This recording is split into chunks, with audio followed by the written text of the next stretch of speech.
Bismillahirrahmanirrahim. Assalamualaikum warahmatullahi wabarakatuh.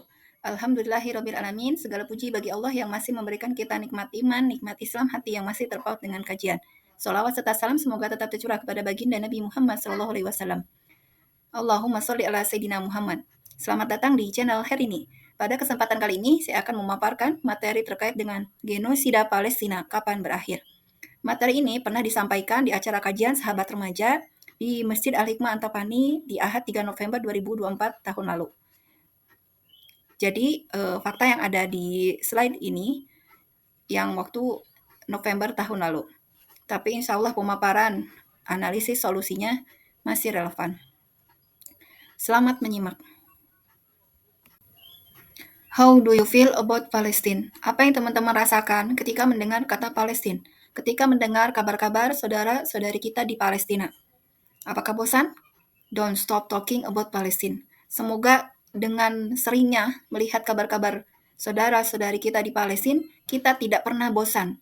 Jangan pernah bosan, jangan pernah berhenti untuk berbicara tentang Palestina. Karena penderitaan mereka masih terjadi hingga hari ini.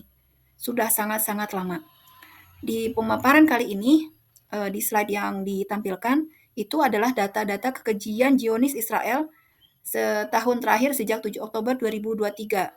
Jadi di tepatnya di hari ke-389 hari, kalau terhitung di November 2024. Kalau hari ini, ketika video ini dibuat, itu berarti di Februari 2025, maka sudah genap 16 bulan sejak operasi pembebasan Palestina yang dinamai Badai Al-Aqsa itu terjadi.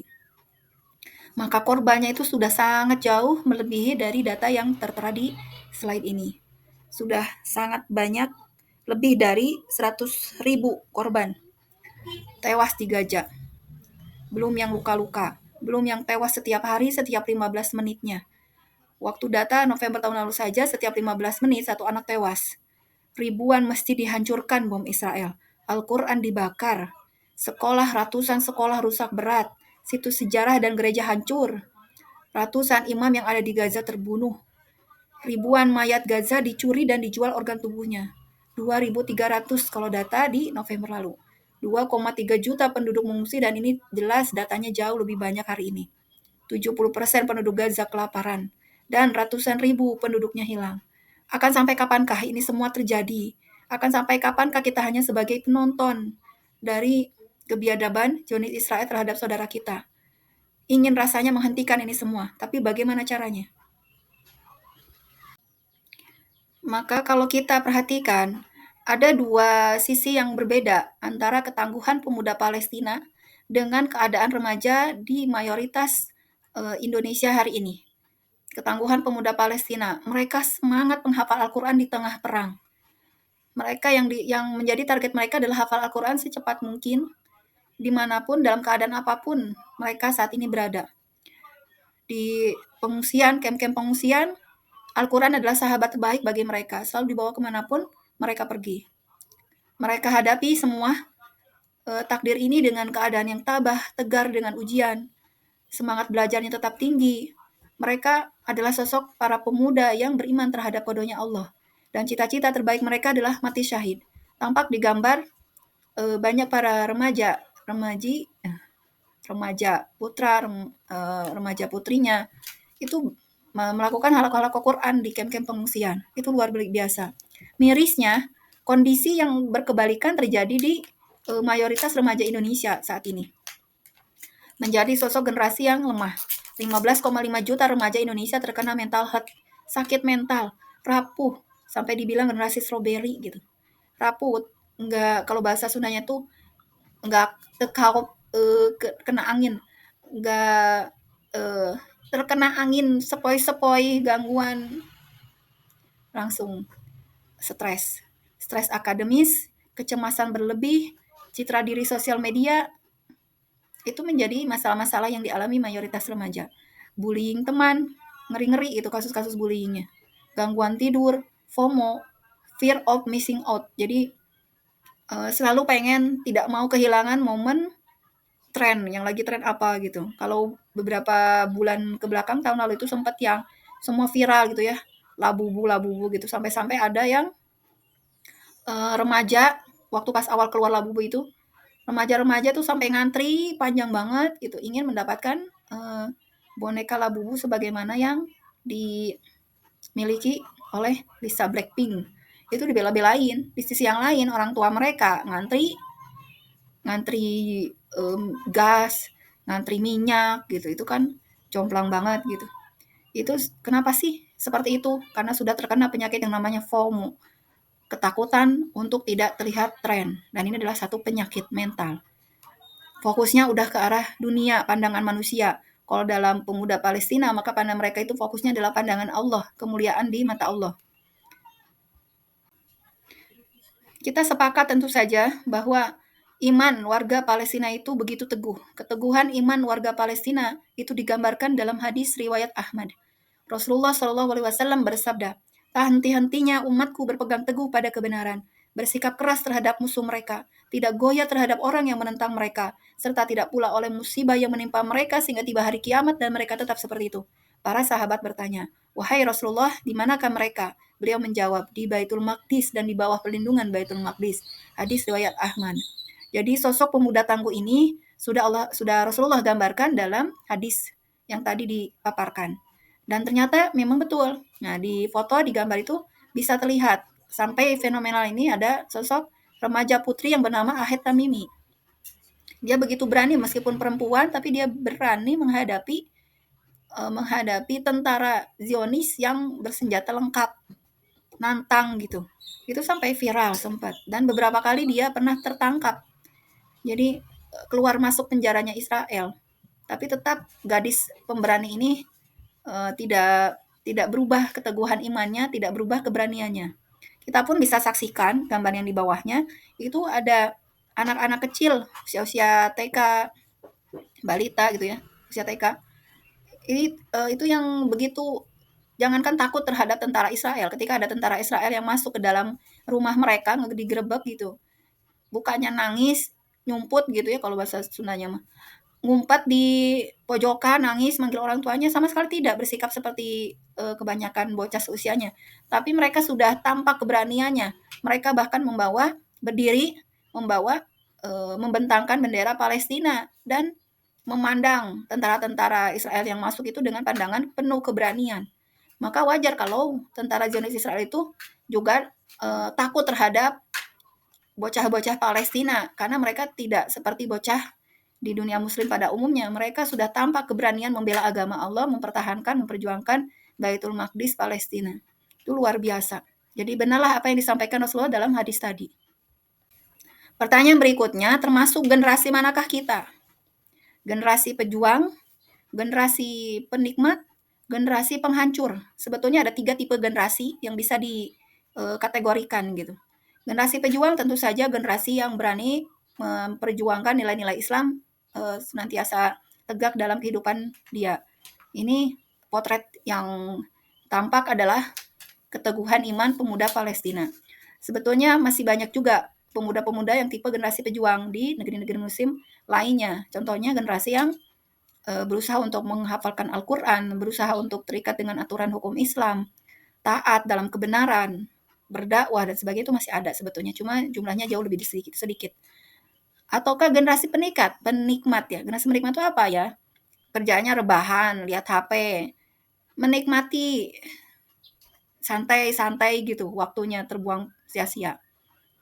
Tanpa ada target, eh, tanpa ada target peningkatan kualitas dia di hadapan Allah.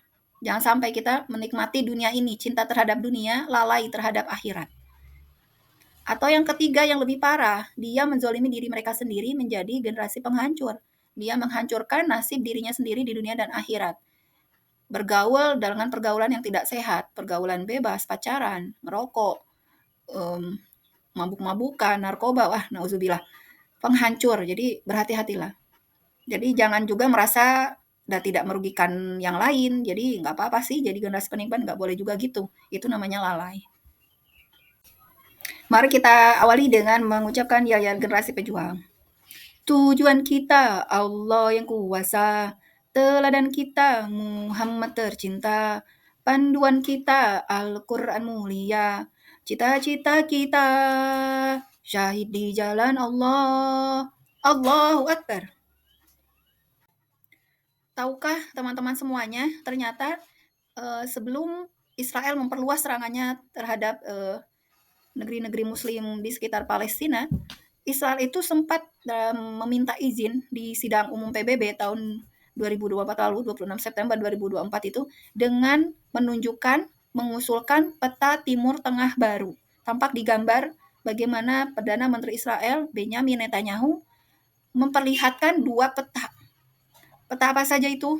Yang pertama adalah peta karunia, itu memuat negara-negara yang pro terhadap penjajahan Israel. Mereka yang bisa diajak kompromi dengan Israel dan berpihak pada Israel, tidak mau terlibat dalam membantu Palestina. Negeri-negeri Muslim yang bisa dilobi ini disebut dengan peta karunia. Itu ada 6 negara, yaitu Mesir, Sudan, Uni Emirat Arab, UEA, Arab Saudi, Bahrain, dan Yordania. Mereka adalah sekelompok yang mengkhianati Palestina. Yang kedua adalah peta kutukan. Peta kutukan bagi Israel. Itu petanya hitam warnanya. Siapa saja mereka, yaitu Iran dan sekutunya, Suriah, Irak, Iran, serta Libanon. Jadi, nauzubillah, kita tuh sebegininya kondisi kaum muslimin, sampai-sampai ada musuh yang dengan terang-terangan mengumumkan kita nggak bisa ngapa-ngapain gitu. Itu izin dulu di depan sidang umum PBB, di depan Amerika, Inggris. Jadi memang keterlibatan negeri muslim di PBB itu ya untuk apa gitu. Lebih kepada cara untuk dikendalikan. Lebih mudah dikendalikan oleh musuh sebetulnya. November tahun lalu, serangan Israel makin meluas dan brutal. Bayangkan saja, sebanyak 75.000 ton bom dijatuhkan Israel ke Palestina sejak 7 Oktober 2023. Dan ini setara dengan 5 kali jumlah bom yang dijatuhkan Amerika Serikat ke Hiroshima, 15.000 ton di tahun 1945, tanggal 6 Agustus. Dulu aja ketika serangan AS ke Hiroshima, dengan 15.000 ton itu dianggap sebagai satu kejahatan yang luar biasa sampai diabadikan dalam sejarah. Ini kekuatannya 5 kali itu diabaikan, kayak nggak dianggap gitu. Bahkan si pelakunya, si Zionis Israel ini, masih saja dikasih panggung, tidak dikenakan sanksi oleh dunia. Ibaratnya itu untouchable, kebal hukum. Kebal hukum dari siapa? Dari PBB. PBB pun diam. Negara-negara Muslim, negara-negara Muslim itu semua kan berada dalam naungan PBB, menyerahkan urusan Palestina ini ke PBB. Tapi ternyata PBB itu diam. Yang terjadi malahan negara-negara kafir seperti Amerika Serikat, Jerman, Prancis, Inggris terus-menerus mengirimkan bantuan keuangan dan senjata ke Israel. Hingga bantuan militer Amerika Serikat itu tembus 9,7 miliar US dollar. Ini adalah data yang diambil di November 2024 lalu. Maka sampai kapan kita membiarkan kondisi kezoliman, ketidakadilan ini terjadi pada saudara di Palestina gitu? Sampai kapan kita masih bergantung pada PBB untuk penyelesaian dari urusan Palestina ini? Sejatinya PBB sendiri tidak berpihak kepada kaum muslimin. Mirisnya, meskipun sudah terang benderang Zionis Israel ini bersikap sangat kejam terhadap Palestina, tapi umat Islam dunia tak mampu melakukan sesuatu. Umat Islam tak berdaya. Yang mereka lakukan adalah sebatas mengutuk Zionis Israel. Tampak di gambar Zionis Israel pun nggak takut gitu. Maka ini bisa digambarkan kondisi ini seperti bagai buih di lautan sebagaimana yang disampaikan oleh Rasulullah.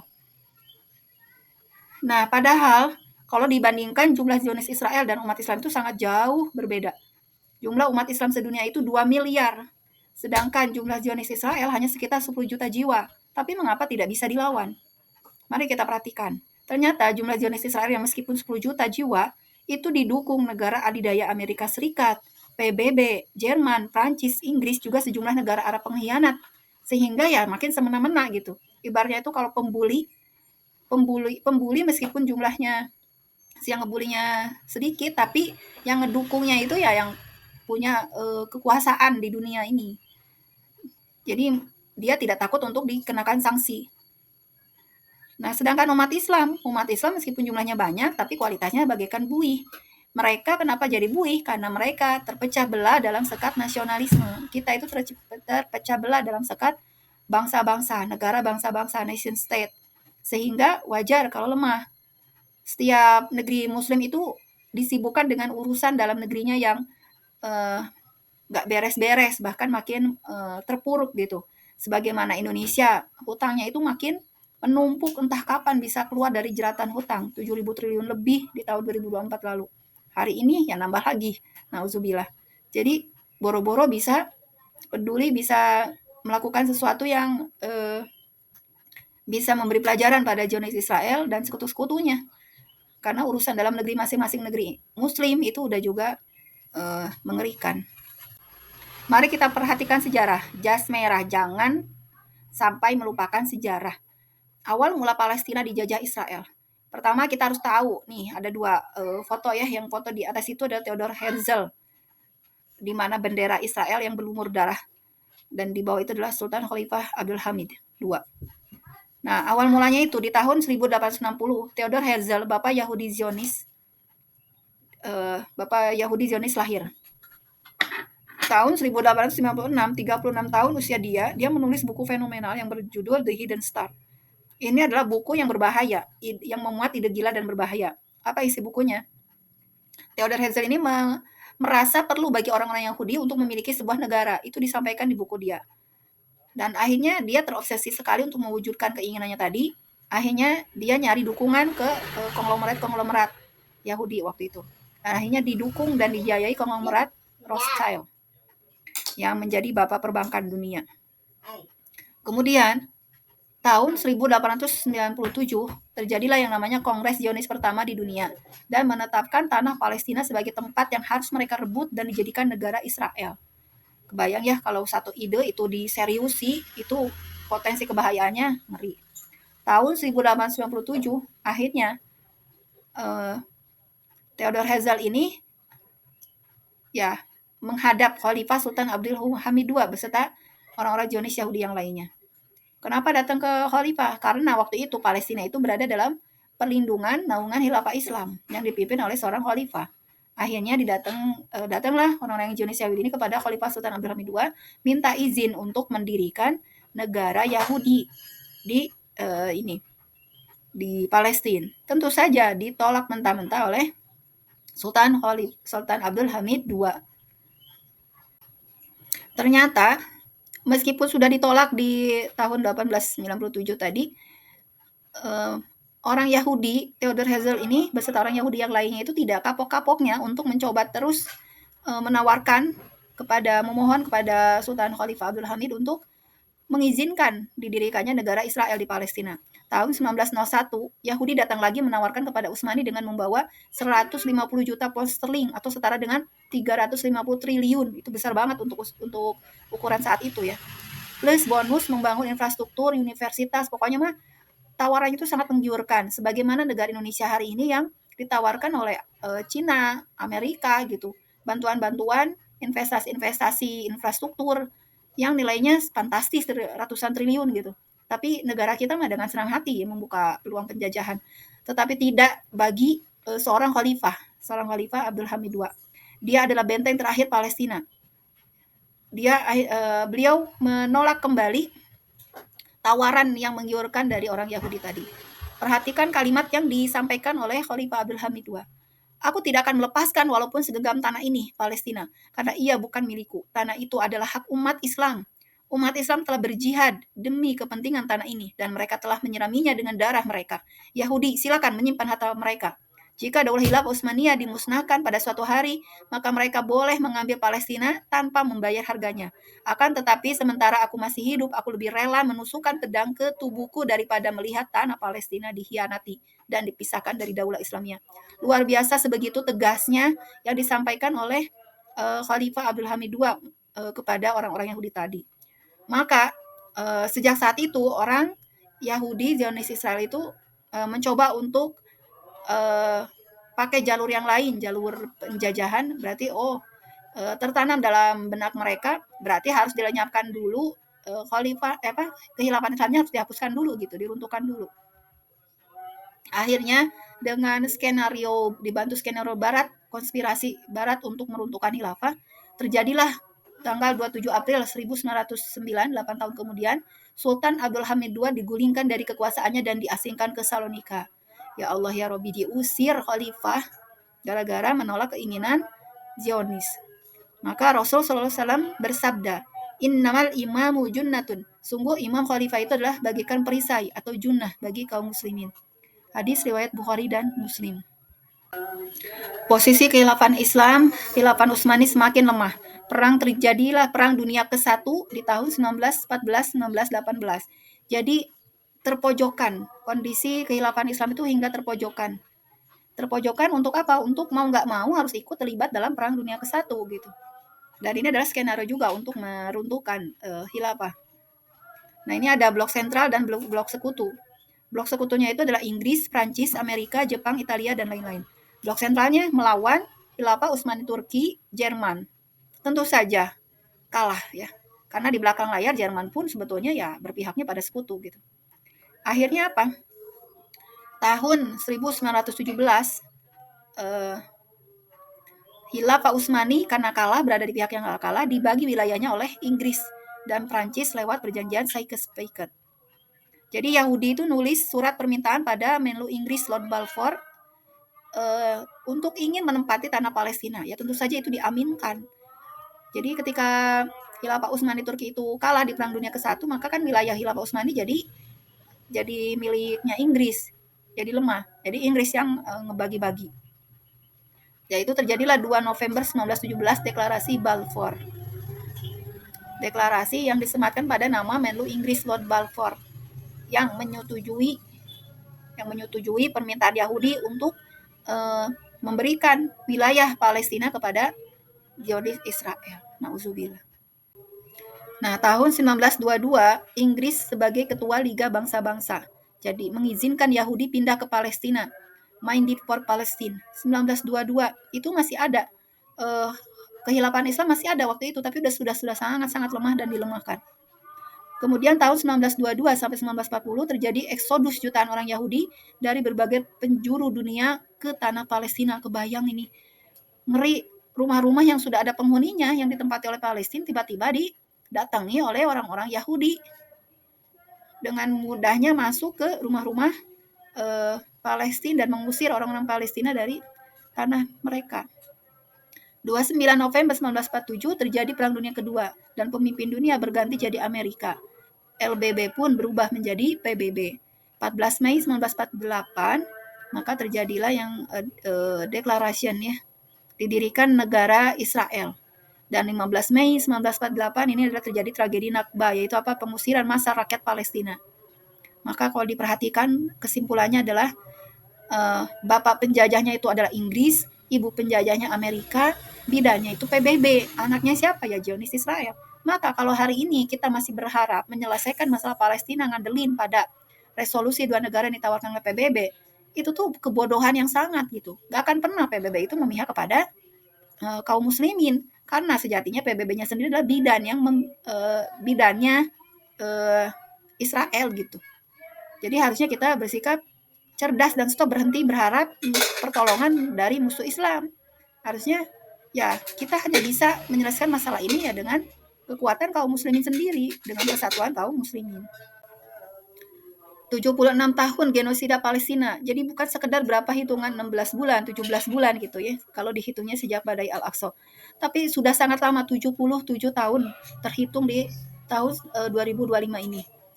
Namun penderitaan Gaza tidak akan diselesaikan oleh PBB, Liga Arab, OKI, apapun itu namanya. Tidak akan bisa. Tidak ada satupun dunia yang bisa menolong secara tuntas permasalahan Palestina. Dan berikutnya harus diingat, tidak bisa juga dengan cara diplomasi, perdamaian, apalagi solusi dua negara. Itu adalah satu solusi yang mengkhianati Gaza. Kenapa demikian? Kalau diibaratkan nih, kalau ada perampok yang masuk ke rumah kita, nauzubillah, kemudian si perampok itu tuh dengan sadisnya membantai seisi rumah, nauzubillah. Dan ketika teriak-teriak, orang yang penghuni rumah tadi teriak minta tolong kepada tetangga-tetangganya, kemudian datanglah Pak RT. Pak RT itu ibaratkan kayak PBB gitu ya. Kemudian yang ditawarkan itu udahlah 50-50 aja, bagi-bagi aja. Dibagi dua aja rumahnya, sebagian buat perampok, sebagian lagi buat pemilik rumah yang aslinya itu. Apakah itu satu yang hal adil? Apalagi kalau ibaratkannya lagi, yang pemilik rumahnya itu cuma dapat WC-nya, sedangkan si perampok tadi ya menguasai wilayah hampir seluruh wilayah rumah tadi gitu. Itu kan satu pengkhianatan. Jadi kalau dipaksakan nih solusi dua negara itu adalah sama dengan solusi untuk mengkhianati Gaza. Jadi jangan pernah berharap pada musuh Allah untuk menyelesaikan permasalahan kaum muslimin. Maka solusi hakikinya apa? Persatuan kaum muslimin sedunia di bawah naungan khilafah. Ini adalah solusi yang sangat realistis karena sudah pernah terbukti manjur gitu. Palestina itu damai hidup ribuan tahun di bawah naungan kekhilafan Islam. Jadi yang bisa menyelesaikan permasalahan ini adalah ketika kita bersatu kembali dalam naungan kekhilafahan. Maka jihad para tentara muslim sedunia itu akan sangat efektif mengumpulkan seluruh tentara muslim kalau bersatu untuk mengusir Zionis Israel. 2 miliar lawan 10 juta. Maka ini Allah sampaikan di dalam Al-Quran. Perangilah mereka oleh kalian di mana saja kalian menjumpai mereka dan usirlah mereka di tempat mereka telah mengusir kalian. Jadi memang perintahnya itulah perang. Tapi siapa yang bisa melakukan perang? Tentu saja kekuatan negara harus versus negara lagi. Ya, sistem pemerintah dalam Islam ini adalah khilafah.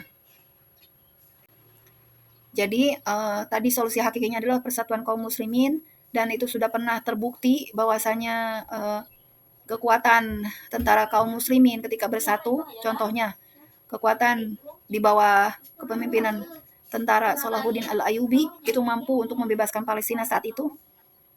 Kita pun harus kembali mewujudkannya. Maka teman-teman sekalian semuanya, cinta Palestina harus karena iman. Dan kita tidak cukup hanya sekedar berdoa. Berdoa betul harus terus-menerus kita panjatkan untuk saudara-saudari kita di Palestina. Kemudian yang kedua, donasi juga harus terus dilakukan. Kemudian share ilmu tentang kondisi terbaru Palestina, itu suka ada di Telegram, misalnya Gaza Media Channel dan sebagainya. Yang keempat, boikot produk yang pro-Israel. Yang kelima, jadilah generasi pejuang Islam, pengemban Al-Quran, dan pengemban dakwah. Yang keenam, jadilah versi muslim terbaik dimanapun berada. Ya, ini adalah doa yang bisa dipanjatkan. Allahumma ansur ikhwanana al-mustad'afina fi kulli Palestin. Ya Allah, bantulah saudara-saudara kami yang berada di seluruh tanah Palestina. Jadi maka mari kita dawamkan doa-doa ini sesering mungkin di setelah waktu-waktu sholat terbaik kita. Semoga satu waktu kita bisa menjadi bagian dari perjuangan dakwah untuk mengusir Zionis Israel tadi. Jazakumullah khairan katsiran kepada semua yang sudah menyimak hingga akhir. Semoga ilmunya bermanfaat. Kita tutup dengan doa akhir majelis. Alhamdulillahirabbil alamin, alhamdulillahirabbil alamin, subhanaka Allahumma wa bihamdika asyhadu an la ilaha illa anta astaghfiruka wa atubu ilaik. Wassalamualaikum warahmatullahi wabarakatuh. Jika postingan ini bermanfaat, jangan lupa like, comment, share dan subscribe. Wassalamualaikum.